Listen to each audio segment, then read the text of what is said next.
Hey guys, hope you're doing well. Thanks for joining me in this latest video devotion. I'd like to begin this message by confessing something to you. And here it is. I am not a very good artist. I can't draw or sculpt or do anything really creative with my hands. I mean, this is a nice drawing of myself, even with the glasses and the thinning hair and a flag supporting my favorite sports team. You would think that was something that a young child drew. Let's just face it. Being creative in an artistic way is one of my weaknesses. And I could spend hours taking classes and practicing, and of course my craft could improve, but there would be other areas. There will always be other areas in my life that I am stronger at than my artistic creativity. And that's okay. That is perfectly okay, because God works in everyone despite their weaknesses. You may be bad at drawing and being artistic yourself, or you may not be very athletic and do or play sports well. You may find that one of your weaknesses is that you can't have a conversation with people. You're shy. You're introverted. One of your weaknesses may be is that you are so extroverted, so friendly and outgoing that you find it hard to quiet down and be still. Every one of us has areas in our life, in our lives, that we are weak at. And we think that the weakness defines us. Well, I want to tell you that God has, and is using you right now, even in the midst of whatever areas in your life that you're weak at. Think of the story of Gideon. In the book of Judges, chapter 6, this man named Gideon becomes Israel's judge. Now remember, in this time, the Israelites had just moved into the promised land and they had conquered it. Okay? But because everyone was still doing their own thing and they weren't all united, focusing on God and following His rules and His love, they lost track of who they were, where they were supposed to be, and who they were supposed to be with. Okay? There were a lot of people in this land that God told them to get rid of because they weren't chosen. They weren't living a life in God. And the Israelites didn't do that. So there was a lot of intermingling, a lot of intermarrying, and eventually the Israelites lost track of who they were. And they became a very evil, rotten, and they just didn't feel God in their life anymore. And so every time that someone outside of the Israelite community would come in and attack them, they would cry out to God, God, save us, send someone to save us, your people. And because God is loving and because He is forgiving, He set certain people in position and power to help the Israelite community respond to these attacks from other countries. And Gideon was one of them. Gideon was called by the Lord in a very weird way. And once God called him, Gideon was shocked, amazed. He couldn't believe, nor could he understand that God was calling someone as insignificant as he was. Listen to what Gideon says when the Spirit of God calls him into being Israel's leader. This is Judges 6, 14 through 16. The Lord turned to him, Gideon, and said, "Go with the strength you have and rescue Israel from the Midianites. I am sending you." "But Lord," Gideon replied, "how can I rescue Israel?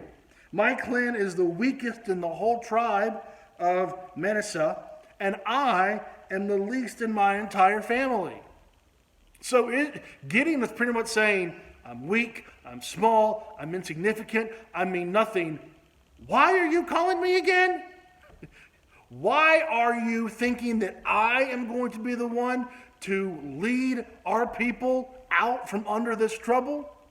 And God's response was poignant, solid, simple, and clear.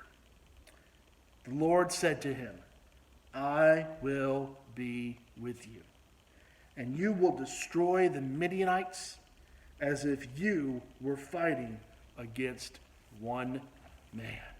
Wow. So Gideon was here saying, I'm insignificant. I'm a flea, God. There's no way that you can use me for your purposes.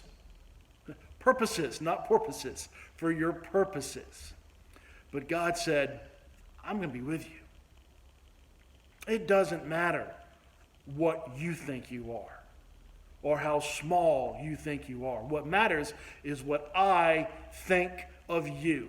And I am going to use you, and you are going to accomplish my purpose, and you are going to lead my people out from under the Midianites' grasp. And in chapters 7 and 8, that's exactly what Gideon did. So, you could be in Gideon's position right now. You could be saying, God, there are so many things wrong with me. My weaknesses outnumber my strengths. How in the world could you possibly think that I'm worth something, that I can do anything for you? And God's response is the same for you right now as it was for Gideon thousands and thousands of years ago. I am with you. You will do great things because I will go with you. Listen to these words from 1 Corinthians chapter 1. Remember, this is a letter that was written to the church in Corinth, and it is a wonderful, wonderful reminder of what God can do with weak people. 1 Corinthians 1, 26 through 28. Listen to these. Remember that few of you were wise in the world's eyes, or powerful, strong, or wealthy when God called you. God chooses things the world considers foolish in order to shame those who think they are wise. And he chose things that are powerless to shame those who were powerful.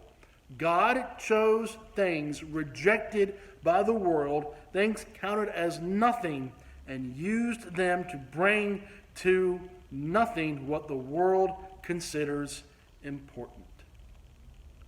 God uses people that are regular, don't have a lot of strength, don't have a lot of money, don't have a lot of people in their corner. God uses regular people, me, you. He uses them in spite of weaknesses and troubles in their lives and says, I'm going to do great things through you. Your weaknesses mean nothing because through me, you will be strong. You will be smart. You will be wise. You will be an effective leader. So, in Lee County, this has been our first full week of school. And I know that there have been some challenges. And there have been some moments where you've slipped up. And I know that you are strong in some subjects and weak in other ones. I hope that you will take this short devotion today and realize that there is truly nothing that is too big or powerful or scary for you to do without God's help. Because when you are weak, then He is strong. Philippians 4:13, I can do all things through Christ who gives me what? Who gives me strength. Remember that today. God is going to use you in spite of your weaknesses. And you know what? He may even provide ways for you to get better in those areas. Remember my little buddy here? My little stick figure? Well, maybe all that God is saying is, hey, Neil, it's okay. If you are drawing something, if you are sketching something, coloring, painting something, whatever, if you're doing it for me, and if you're doing it to enhance my kingdom, I'm going to be with you. And this little person right here will mean something to someone if you're using it in my name. May God bless you. May he keep you and protect you. And may you feel his presence until we meet again. Remember, Christ is counting on you, even in moments where you feel weak.